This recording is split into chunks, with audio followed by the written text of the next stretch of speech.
Salut à tous et bienvenue dans ce nouveau décryptage. Bon, on est tous d'accord, au quotidien, on est littéralement bombardé d'opinions, de critiques, de petites provocations incessantes.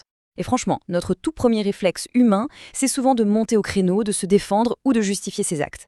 Mais, et si cette réaction immédiate était en fait une énorme vulnérabilité? C'est exactement ce qu'on va voir aujourd'hui. On va se plonger dans la philosophie fascinante et parfois considérée comme un peu machiavélique de l'auteur Robert Greene. L'idée, c'est d'examiner tout ça de façon super neutre pour vraiment comprendre comment naviguer efficacement dans un monde complexe. Allez, on rentre directement dans le vif du sujet. D'un côté, on a nos impulsions humaines naturelles.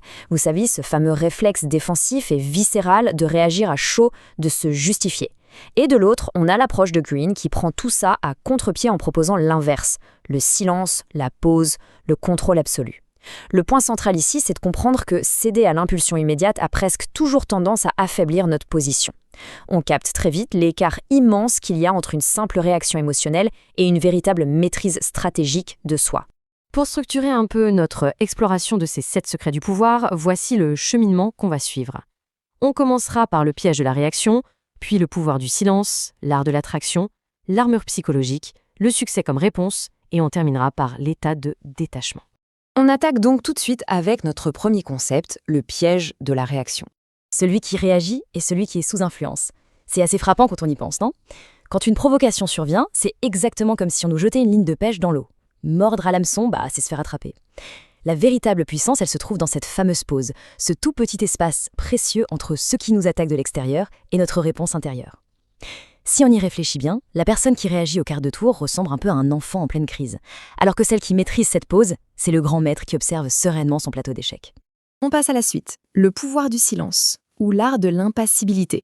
Ce fameux pouvoir du silence regroupe en fait les deuxième et troisième clés de notre liste des 7 secrets. Le premier principe ici, c'est de ne jamais s'expliquer. Privilégier l'action à la justification.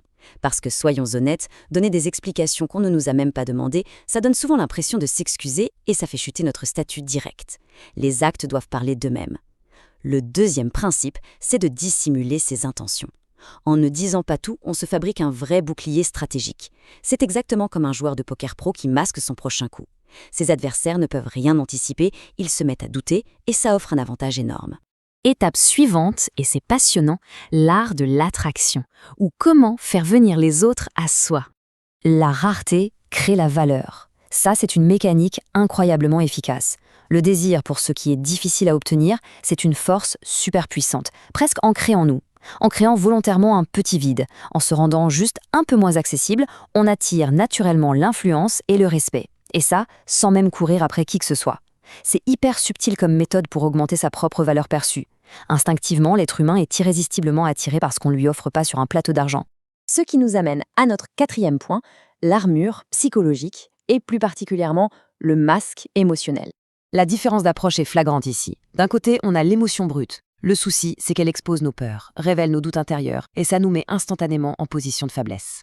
À l'inverse, le masque émotionnel permet de projeter un calme absolu, de montrer une confiance inébranlable, et de laisser l'adversaire complètement dans le flou. Afficher un calme olympien, même quand c'est la tempête à l'intérieur, c'est renvoyer au monde extérieur l'image d'une vraie force de la nature, et c'est indispensable pour survivre aux dynamiques sociales un peu tendues. On avance vers l'avant-dernière étape, le succès comme réponse, l'ultime réplique. L'idée prend tout son sens quand on la regarde sur la durée. Imaginez, à la minute 1, la provocation tombe. On pourrait exploser, mais on choisit la fameuse pause. 1 mois plus tard, on est en plein dans le travail silencieux, dans l'ombre, en gardant nos intentions bien cachées. Et au bout d'1 an, bim, le succès indéniable.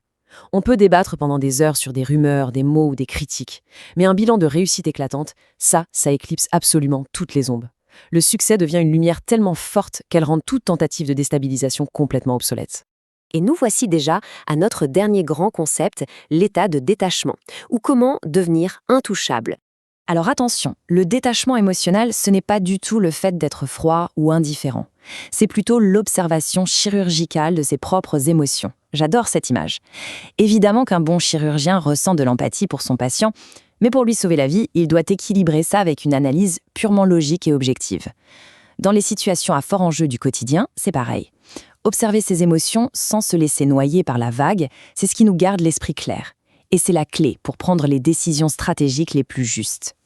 Pour clore cette exploration, ce qu'il faut vraiment retenir, c'est que l'ensemble de ces principes, ce sont avant tout de super stratégies de protection. C'est une boîte à outils pour devenir le stratège de son propre comportement. Ce qui nous amène à nous poser une question toute simple. Finalement, lequel de ces secrets exige la plus grande maîtrise ? Est-ce que c'est de garder le silence sous la pression, de pratiquer ce fameux détachement chirurgical ou d'arborer un masque de confiance ? C'est de quoi bien faire cogiter pour la suite. Un grand merci d'avoir suivi ce décryptage et on se retrouve très vite pour continuer à apprendre ensemble.